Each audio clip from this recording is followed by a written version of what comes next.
Selamat malam semuanya. Selamat datang di video presentasi saya. Saya Nanda Kurnia dengan NIM nomor induk mahasiswa 23050101094 dari program studi komunikasi. Pada kesempatan kali ini saya akan menganalisis esai yang telah saya buat untuk tugas bahasa Indonesia. Alasan pemilihan topik esai saya adalah pertama-tama saya memberi judul Etika Komunikasi di Ruang Digital, Tantangan dan Solusi. Mengapa saya memilih topik ini? Karena sebagai mahasiswa komunikasi, saya melihat betapa krusialnya etika dalam interaksi digital kita saat ini. Dunia digital berkembang sangat pesat dan membawa banyak kemudahan, tapi juga tantangan yang baru.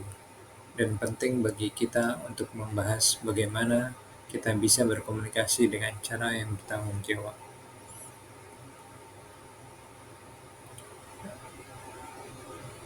Kemudian saya akan memberikan analisa struktur esai. Saya menyusun esai ini dalam 3 bagian utama, yaitu bagian pembuka,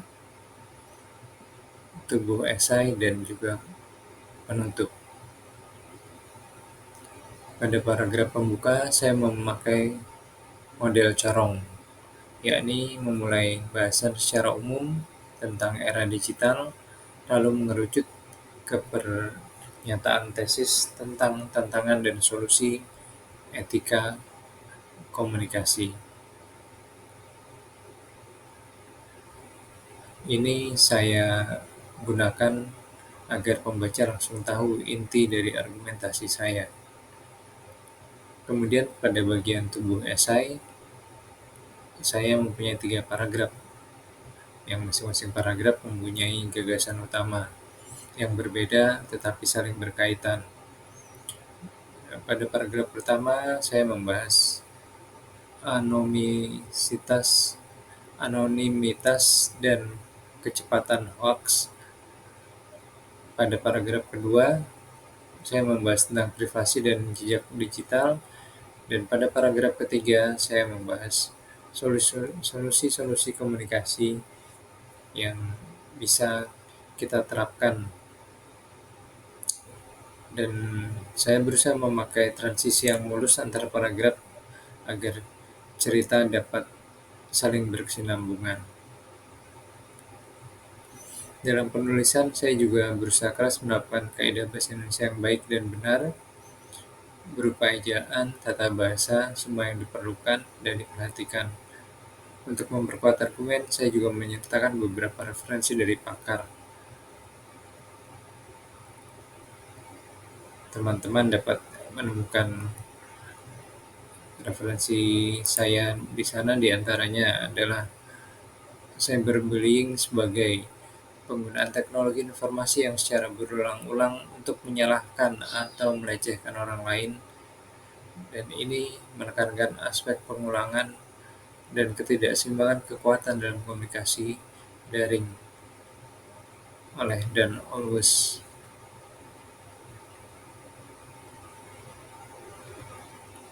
Lalu saya juga memberikan referensi tentang alur informasi, yaitu privasi, bukan sekedar mengendalikan informasi, tapi juga alur informasi yang sesuai dengan norma dan konteks sosial.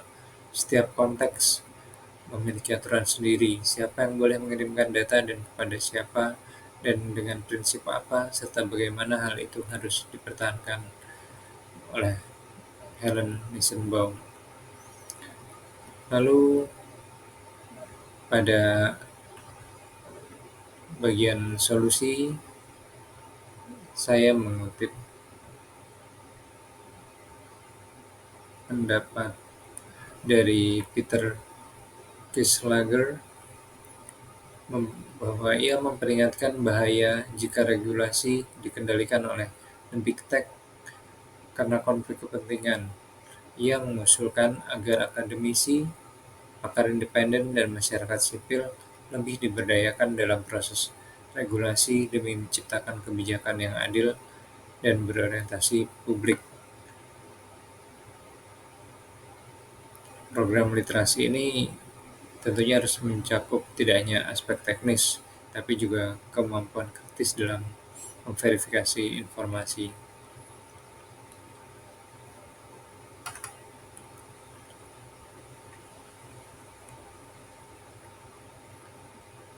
Demikian saya menulis esai saya ini. Besar harapan saya esai ini dapat memberikan pencerahan, dapat menyampaikan pesan-pesan penting tentang etika komunikasi di ruang digital yang bukan cuma dibatasi atau diberikan aturan-aturan yang mengikat, tapi juga fondasi untuk menciptakan interaksi yang positif dan produktif. Sebagai individu, kita punya peran besar dalam bentuk ekosistem digital yang sehat dengan berpikir sebelum memposting dan menghargai orang lain.